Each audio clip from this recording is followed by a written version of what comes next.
So have you guys done any study of like if GIFs, like do emails with GIFs or an image do better than just a wall of text? Or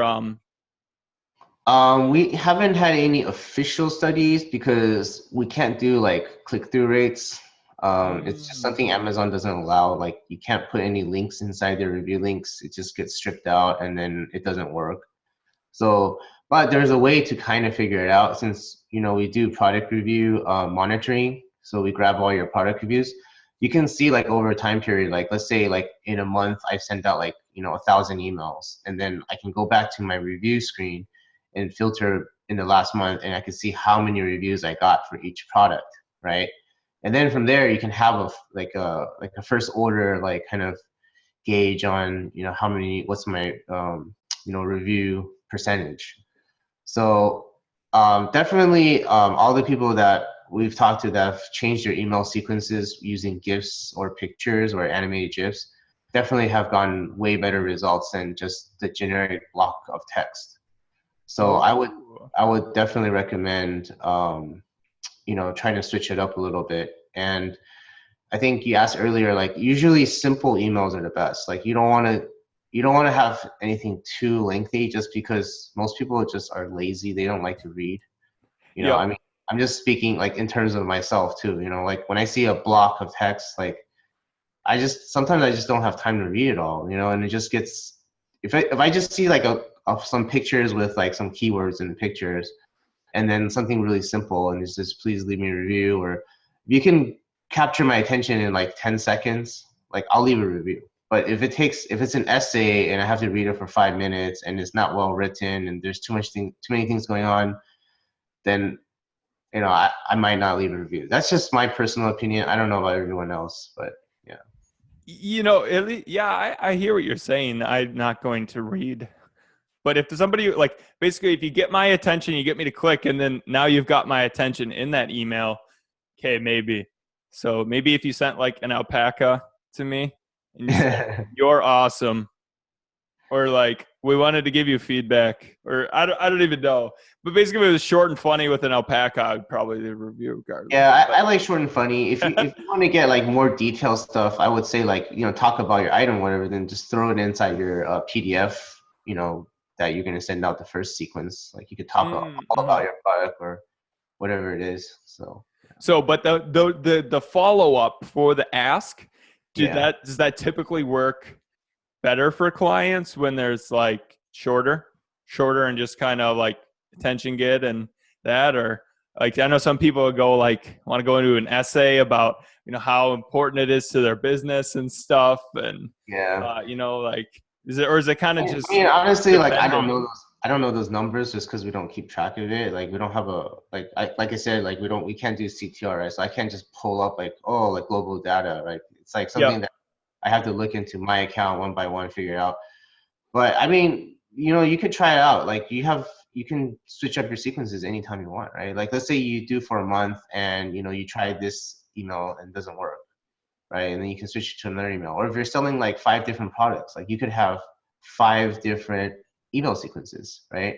And then you can see like after a month, like, hey, how come this product is getting way more reviews than the other product, right? And then you can go back and look at the details, analyze it. Hey, maybe it's my follow-up sequence, maybe it's something else, but it's all definitely testable through our platform. You can, even subject lines too. Like we can do A/B split testing where you can split it up into 5 different groups, and within a sequence, you can try 5 different subject lines with 5 different bodies, and then you can look at Oh, the metrics later and say, hey, this subject line has like a 50% open rate, whereas this one only has a 20% open rate.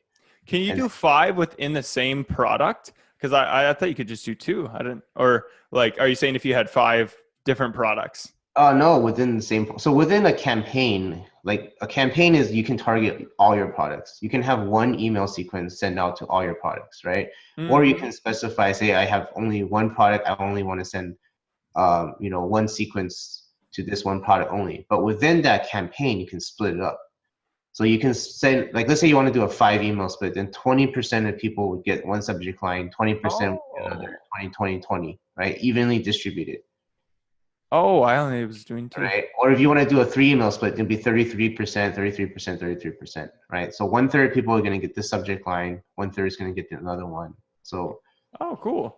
yeah, so there's it's good for like sellers, like big sellers, like really it's more effective because now your sample size is huge, right? Now if you're just started selling and you're getting like 1 or 2 orders a day, it might not be that effective because you don't have that sample size. So Yep. Okay. Yeah, no, that's definitely good. You get in the feedback loop and something scientifically, testable, so you can make a hypothesis and get an answer is going to be the best. Because, yeah, so just overall, I guess it is a little bit harder just because every market is different and every product is different. So, what may work with one person might not work with another person. So, definitely, yeah. So it's good to experiment, especially, if you're going to sell a product long term, like you want to set up something automated that, that that's effective, right? Like a lot of people just send blind emails out and they're like, oh, email sequences suck, they don't work. But honestly, like right now, like there's no better way to get, organic reviews than through your customers. And how else can you reach your customers? The only way is through email solicitation, right? Like you can't send them, snail mail, or you don't know their email address, right? So although the percentages are low and everyone's gets saying, oh, everyone's opting out, or, the review like rate is only 2%, like it's still better than nothing, right? You still have to do it, right? Until Amazon says, oh, we're just gonna like, automatically get everyone to write you a review, then that's a different story, but it's not like that. So, yeah, it's still a very important element in terms of getting reviews or feedback, within your existing buyers. yeah, definitely. I mean, we live and die by reviews. So until they pry it from our hands, and then Yeah. then uh, then things get interesting. But hopefully that day never comes.